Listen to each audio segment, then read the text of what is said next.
अस्सलामुअलैकुम वरहमतुल्लाहि वबरकातुह। उम्मीद करता हूँ कि आप सभी लोग खैरियत से होंगे। आज मैं बहुत इम्पोर्टेंट एक टॉपिक पे बात करने वाला हूँ, जिस टॉपिक को हमारे समाज की एक तबका के लोग इतना ज़्यादा अहमियत नहीं देते, फिर इस टॉपिक को हम इग्नोर भी ही नहीं कर सकते, क्योंकि सिवाय इस चीज़ के मुल्क भी ही नहीं चल सकते। और ये टॉपिक है पॉलिटिक्स। देखिए, पॉलिटिक्स हमारे समाज की जो सीधा साधा एक लाइफ चाहते हैं, वो लोग खुद भी पॉलिटिक्स को अच्छा नहीं समझते और ना पॉलिटिक्स करने वालों को इतना ज़्यादा अहमियत देते हैं। लेकिन बात यह है कि आज के दिन में पॉलिटिक्स का थ्योरी ये हो गया कि सच को झूठ बनाओ और झूठ को सच बनाओ। वही पॉलिटिक्स का सबसे पहला थ्योरी है। आज के दिन में जो हमको देखने को मिल रहा है वही चीज़ कि किसी प्लेटफॉर्म से सही को झूठ बनाना और झूठ को सही बनाना, अक्सर सही को झूठ बनाना, ये पॉलिटिकल प्लेटफॉर्म ही से होता है। तो इस चीज़ को जब मैंने कुछ एंगल से थिंकिंग किया तो मुझे ये पता चला कि भाई, अगर कोई मुस्लिम पॉलिटिकल लीडर है और फिर पॉलिटिकल का थ्योरी वही चीज़ है, तो क्या हमारे लिए पॉलिटिक्स करना जायज़ है? क्योंकि इस्लाम में जिन चीज़ों को हराम करार दिया गया, जिन चीज़ों को नाजायज़ कहा गया, उन चीज़ों की बुनियादी तौर पर अगर आप कुछ थिंकिंग करें तो आपको ज़रूर ये पता चलेगा कि हुर्मत की बुनियाद इस बात पर है कि या तो वो इंसान की बॉडी का कोई नुकसानदार चीज़ है, या तो समाज में इस चीज़ के ज़रिया बहुत सारे अनैतिक काम,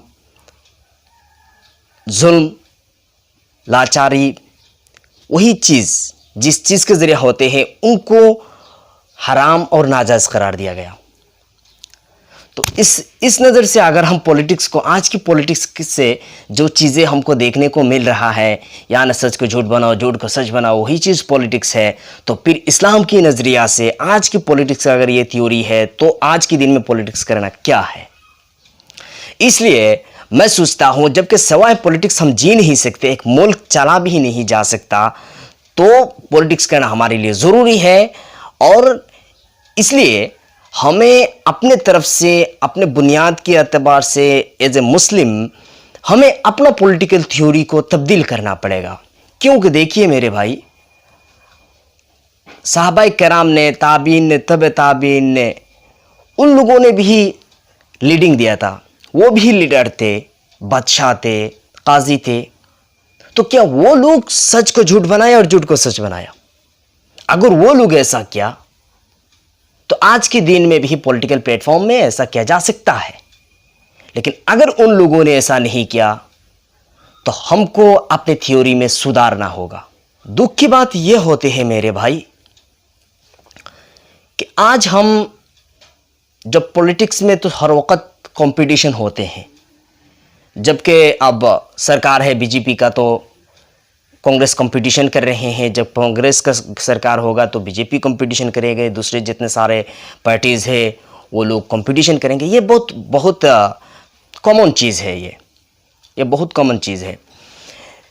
लेकिन हमारे कौम के लोग, जब हम क्या करते हैं, हम हमारे कौम की या तो हमारे कंपटीशन की दूसरे किसी को पीछे ढालने की कोशिश करते हैं, खींचने की कोशिश करते हैं, तो हम ऐसे लोग की सहारा लेते हैं जो सिर्फ मेरा नहीं बल्कि आपका भी दुश्मन है, जो हमारे बुनियाद ही का दुश्मन है।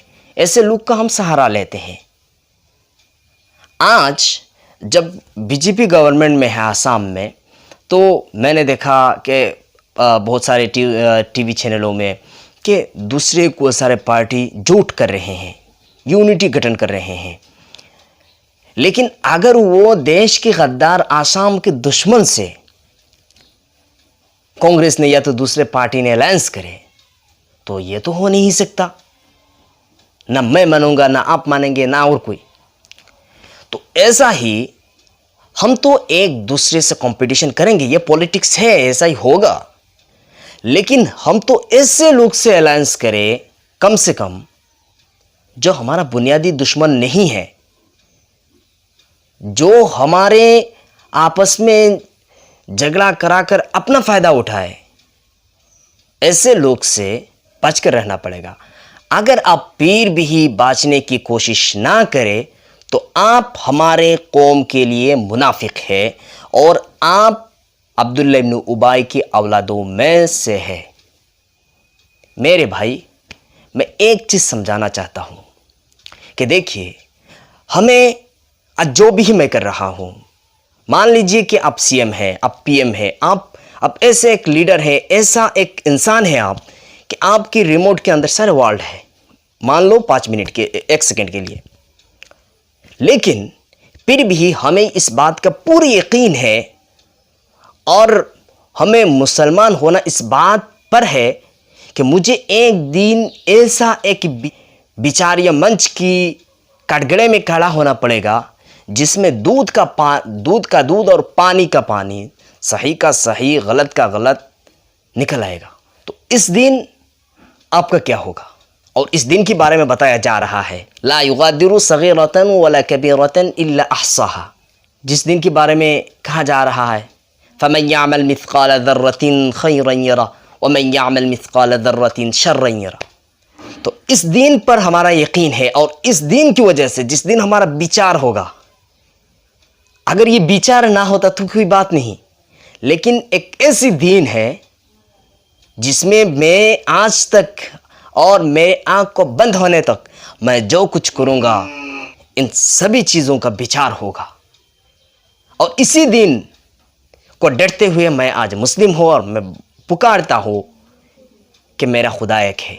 अगर ये बात आप मानते हैं और जब ये बात आप नहीं मानेंगे तो आप मुसलमान ही नहीं हैं, तो आपको ये सोचना पड़ेगा कि आपने सही को सही और गलत को गलत बोलना है। अगर आप सही को गलत और गलत को सही बनाने में मसरूफ़ है और अपने कौम की, देश के गद्दारों से हाथ मिलाने की कोशिश कर रहे हैं और अपने कंपटीशन को थोड़ा सा मुसीबत में ढालने के लिए अपने कौम के दुश्मन से हाथ मिला रहे हैं, तो याद रखना, ये आप 1 साल आराम से जी सकते हैं। आपके दिल की जो आशाएं हैं, जो उम्मीद है, वो ज़रूर पूरा होगा, लेकिन खुदा की कटघरे से आप कभी भी नहीं आगे जा सकते। इसलिए बातें बहुत लंबी हो चुकी है।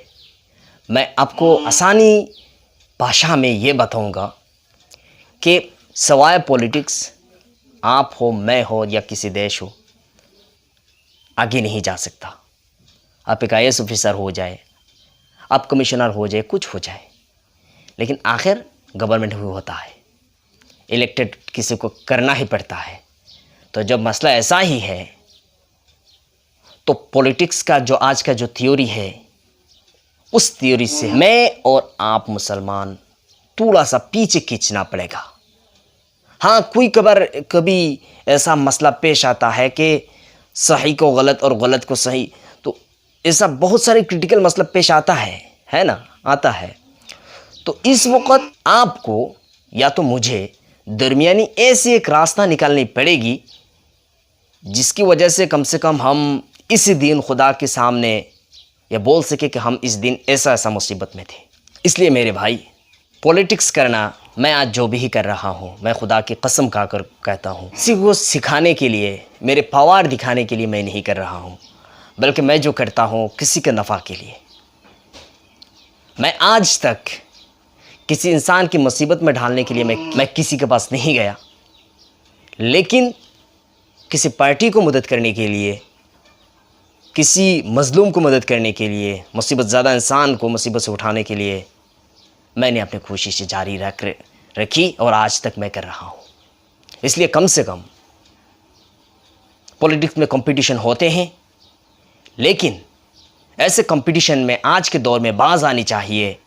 अगर आप एक सच्चे मुस्लिम हैं तो आपका जो दानी दुश्मन है उससे कभी हाथ नहीं मिलाना है। शुक्रिया। और आप सभी लोगों को आखिर में दोबारा मैं अपनी तरफ से ईद उल अज़हा की बधाई, शुभकामना पेश करता हूँ।